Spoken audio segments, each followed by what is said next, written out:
spek PCO ni tak salah. Kau nak tukar piston dome macam ni tak salah. Nak tukar cam tinggi macam ni tak salah. Nak padankan dengan blok standard kilang tak salah. Macam abang ni datang buat top set dengan kita, buat belah kelas, belah magnet, booking. Apa kes dia sebenarnya apa? PCO dah tapi nak buat standard balik. Kes ni banyak tau dekat sini. Bukan satu dua. Memang selalu dah PCO pergi standard balik. 62 pergi standard balik. 65 pergi standard kilang balik. Semuanya kes sama, iaitu power tak rasa ataupun tak pergi full power. Kes abang ni daripada Tanjung Malik pergi JB 1-2 ni susah. Apa cerita kalau dah modi tapi susah? Saranan aku tak salahkan PCO, tak salahkan modi, nak modi lah. Memang best.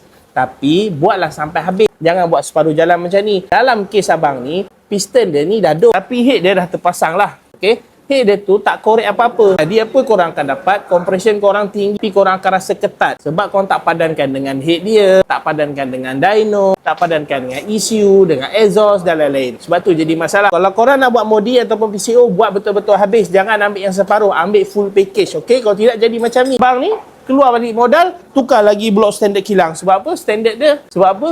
Blok dia tu dah calar. Okay? Semoga faham. Mana-mana nak servis yang sama, link di bio. Jumpa anda lagi. Standard kilang saya. Modi jangan datang. Bye-bye.